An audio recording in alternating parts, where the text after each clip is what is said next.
Good afternoon, everybody. My name is Awa Mah Camara. I'm a young feminist from Mali, West Africa. It is a great pleasure for me to speak on behalf of my fellow feminists from West and Central Africa. It shows a particular interest we all have for the protection of children in general, girls in particular.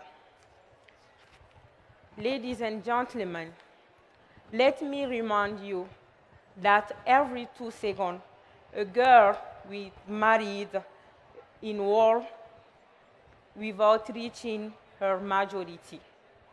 Mali and other countries in West and Central Africa are not exception to the situation.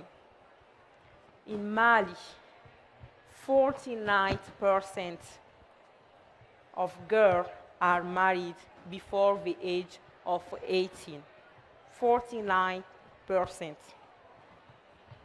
Thus, Mali is the second country in West Africa that has the highest rate of child marriage in the world after Nigeria.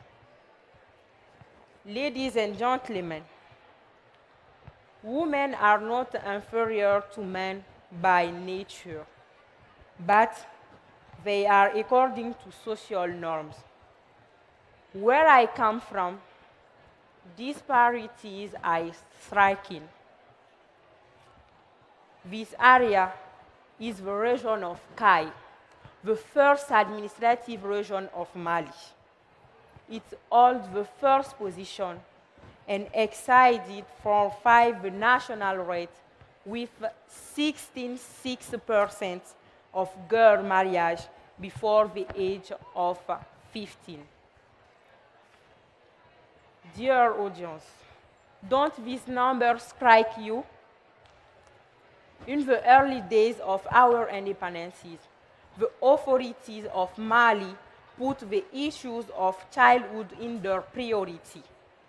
From this period came the ratification of several international conventions.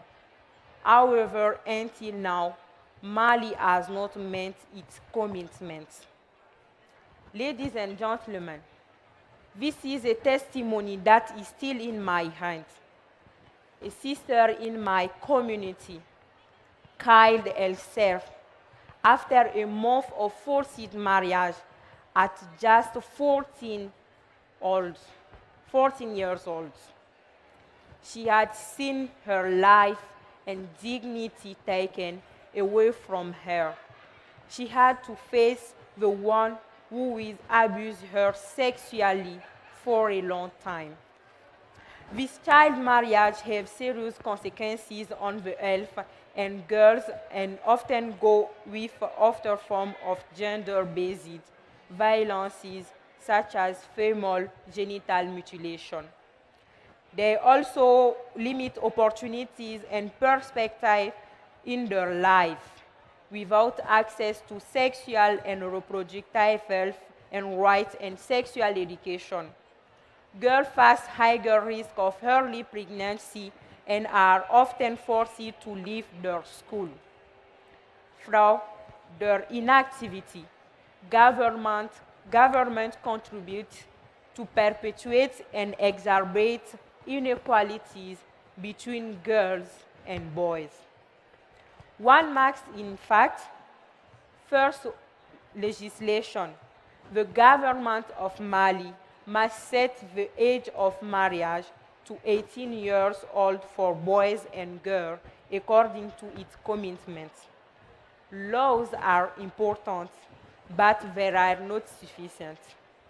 We need to invest more in the empowerment of girls. The most impactful way to do it is support organizations of young feminists. They are on the front line of the fight against child marriage, and they are first advocates for sexual and reproductive health of young people. They are the ones who synthesize the next generation and who will shift from in Mali and West Africa. Feminist associations are bold. They hold their governments accountable. but in order to realize their agenda, they need political and financial support. So I'm calling you, donors, political leaders, let's unlock the power of young feminist association to end child marriage. Let's make this century the century of women. The world needs to change for women. Let me repeat, this century is the century of girls and women. Thank you very much.